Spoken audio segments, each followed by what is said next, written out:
Thank you. Thank you for this honor. This is a real pleasure to be here. I came here from Ohio. I'll speak for my family members. My wife really wanted to be here. She's looking after our couple-month-old new son, and my parents wanted to be here, but they're looking after my 95-year-old grandmother. So we'll celebrate the evening in spirit with the whole family here in spirit. I did tell my parents I would kick it off with a story about them. And it's the story of, as you probably guessed, they're immigrants, and they came to this country, to Ohio, where I'll be returning after this event tonight. And they came here about 40 years ago. And the question I used to ask my dad was, why is it that you came halfway around the world, of all places, to Southwest Ohio?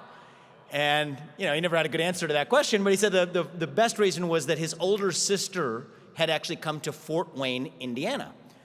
Which of course begged the question of why his older sister came halfway around the world to Fort Wayne, Indiana.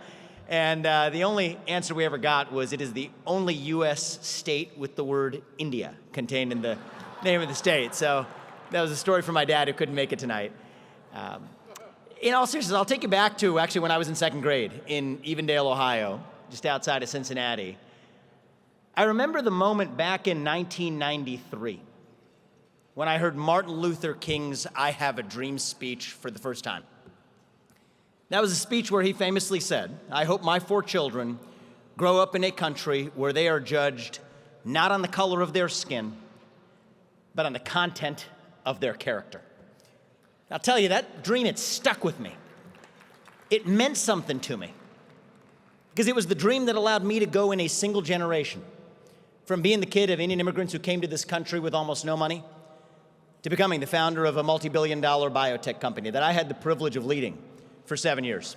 Thank you. We worked on a number of medicines for patients. A few of them are approved drugs. One of them that I'm most proud of is an approved drug for prostate cancer that I personally had the chance to work on. But I stepped down from that job as a CEO in the start of 2021 to work on a different kind of cancer. It was not a biological cancer. It was a cultural cancer that I felt threatened to kill that dream that Martin Luther King had 60 years ago, a cancer that threatened to kill the dream that allowed me to achieve everything I ever had in my career. And that is this new secular religion in America that says that your identity is based on your race, your gender, and your sexual orientation, full stop.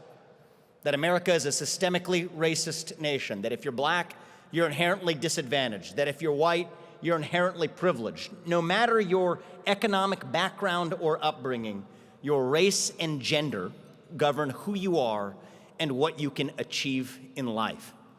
This new philosophy made a really clever turn a few years ago. In the words of a local of this town, Congresswoman Ayanna Pressley, who famously said a couple of years ago that we don't want any more black faces that don't want to be a black voice. I think of Tim Scott, someone whose big shoes I step into tonight as a recipient of this award. We don't want any more brown faces that don't want to be a brown voice. I probably don't fit her description of what counts as a brown voice. But there's a really clever move embedded in that ideology, and it's this. When your race goes from being about the color of your skin to being about the content of the ideas you're allowed to have, then any disagreement with those ideas is automatically rendered racist.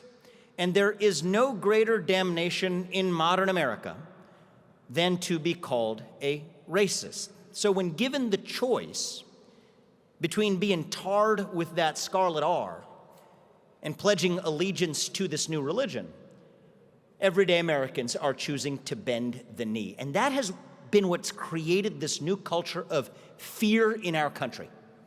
Fear of losing your job. Fear of becoming a pariah in your own community. That's completely replaced our culture of free speech in America. If you ask me, you hear a lot of talk these days about the defense of our democracy. I'll tell you, to me, the best measure of the health of a democracy, especially American democracy, isn't the number of ballots that are cast every November. It is the percentage of people who feel free to say what they actually think in public. Now, The story of how we got here is an interesting one. It actually starts in an unexpected place, and I'll give you the brief version of it here. As I saw it at least, it started actually with the 2008 financial crisis. I got my first job in the fall of 2007 at a hedge fund in New York City. I saw this firsthand. What happened after the '08 financial crisis, after the bailouts and all, was that Wall Street ended up the bad guys. And by the way, I was an opponent of the bailouts. I was no friend of crony capitalism. But Occupy Wall Street was on Wall Street's doorstep. And if you're Wall Street, Occupy Wall Street isn't too friendly of a movement to get mixed up with. But they realized that there was a new trade they could make, because there was a new movement in the left, not the Occupy Wall Street, but the birth of a new left right around that time in 2008, that said actually the real problem wasn't quite economic injustice. It wasn't quite poverty, no. It was racial injustice and misogyny and bigotry. And it's really when wokeness got mixed up with capitalism that it became unstoppable. Because if you're Wall Street, Occupy Wall Street is a tough pill to swallow, but this new woke stuff is actually pretty easy. You appoint some token minorities on your boards, you muse about the racially disparate impact of climate change after you get on a private jet to Davos. It's pretty good work if you can get it, but you don't do it for free. You effectively expect the new left to look the other way when it comes to leaving your corporate power intact. And really, that was the story of how this spread like wildfire, not just through our culture, but through our economy. A bunch of woke millennials get in bed with a bunch of big banks. Together, they birth woke capitalism, and they use that to put Occupy Wall Street up for adoption. Worked so well that Silicon Valley then gets in on the act, said that, you know what, the threat to our monopoly power used to come from the left. We can do something about that. We will commit to using that power to take down speech on the internet, hate speech, misinformation that you don't want to see online. But we don't do it for free. We effectively expect that the new progressive movement look the other way when it comes to leaving our monopoly power intact. And again, that trade worked masterfully. See, that is the story of this arranged marriage. My parents had an arranged marriage. That one worked out well, but this one is not an arranged marriage of love. This one is more like mutual prostitution. And the net result of the act is the illegitimate birth of what I call this woke industrial, ESG industrial complex. That's a hybrid of big government and big business that together can do what neither one of them could do on its own.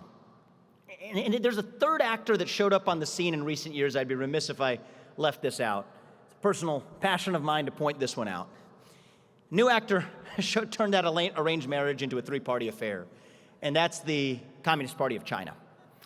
They really recognize, they understand this game far more deeply than any of us do, and what they realized is that, you know what, if you're Xi Jinping and you're getting pressed about the Uyghur human rights crisis in Xinjiang, just listen to the first thing he says frequently when pressed at the UN and elsewhere. He says that Black Lives Matter shows that the United States is no better. His top diplomat comes to the Alaska summit just last year, says that China wants to see the US do better on human rights and to stop slaughtering, his word, not mine, slaughtering black Americans. This would be laughable if it weren't for the fact that our own corporations lend implicit moral legitimacy to those claims. When Disney says it cannot shoot a film in the state of Georgia if it passes a new anti-abortion statute, let alone what Disney's been doing in the state of Florida this year, yet it goes to Xinjiang, literally ground zero, where there's 1 million religious minorities in concentration camps, subject to forced sterilization, communist indoctrination, and worse, does not say a peep as they film Mulan until the very end of the movie, where they muster up the courage to say, we thank the local authorities for allowing us the privilege of filming here.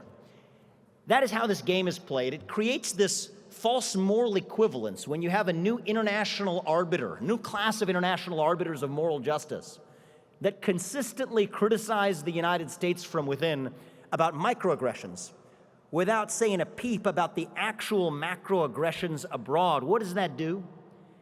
It erodes our greatest asset of all, and that is not our nuclear arsenal. It is our moral standing on the global stage. Thank you. So not to be all doom and gloom tonight, I mostly wanted to end on a couple of notes about where we go from here. I do think we're at an exciting moment in the future of, if I may, use the C word, conservative movement here.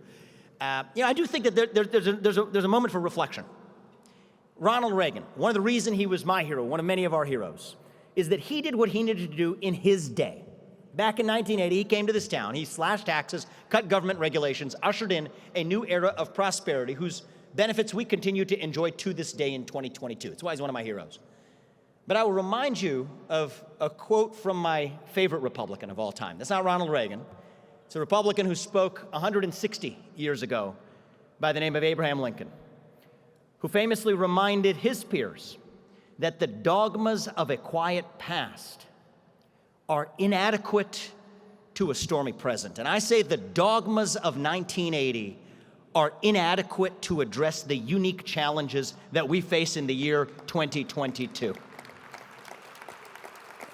If you asked me 10 years ago, I'd say a website is free to decide what does and doesn't show up on its own website. After all, that's the way the free market works. Well, it turns out that makes sense as long as they're actually behaving as private companies. But what we see today is that the government is actually using those private companies to censor content through the back door that they could not censor through the front door under the Constitution. To say that if it is state action in disguise, then the Constitution still applies, and if you're going to work in cahoots with the government, then yes, social media companies ought to be bound by the First Amendment to the Constitution of the United States, the same constraint that applies to the U.S. government. It's not just about the internet and the online world. It goes to the offline world, too. There's rampant discrimination, viewpoint-based discrimination in the private marketplace. Now, conventional wisdom would say that if all these silly businesses over here are firing these great politically motivated actors or conservatives or whatever, that's an opportunity for another group of businesses to hire those same employees instead. That's the free market, after all. What I say is that that's 1980 thinking. 2022, you can't have it both ways. You can't say that you can't discriminate on the basis of race or sex or sexual orientation or religion or national origin while allowing for rampant viewpoint-based discrimination in the private sector. So what I say is if you can't fire somebody or deplatform somebody because they're black or gay or Muslim or white or Christian or Jewish or whatever, then you should not be able to fire somebody or deplatform somebody just because they're an outspoken conservative either. Gotta apply the standards even-handedly. Maybe we get rid of the protected classes, but if we're gonna have them, we can't apply those without an even hand. Now, I will tell you, I'm not optimistic about our politics as the forum for how we settle these unanswered questions in our movement, which is why I've turned to a different venue instead. Just actually address this through the market. I know we have an election in November. I'm not gonna underplay its importance, but you actually don't really just vote once a year or once every 4 years at the ballot box.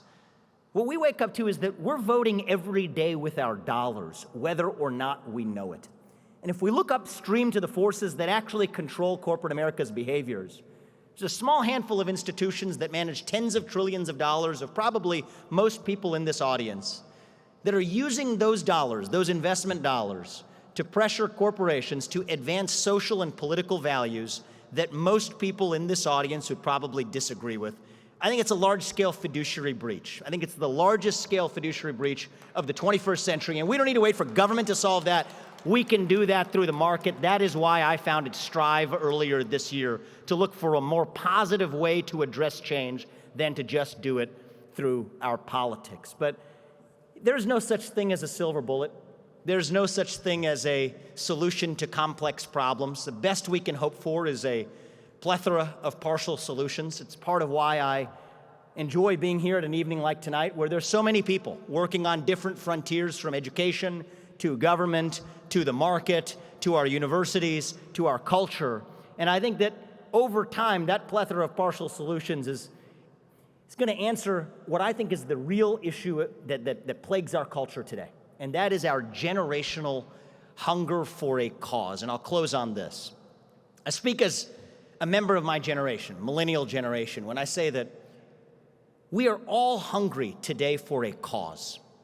We are hungry for a sense of purpose and meaning and identity at a moment in our history where the kinds of things that used to fill our hunger faith, patriotism, hard work, family, national identity, whatever it might have been, as those concepts have disappeared, we have a black hole of a vacuum.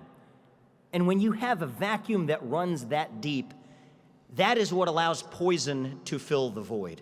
And I think we've all gotten good, and myself included, at hammering out the poison one by one, pointing out the hypocrisies on the other side.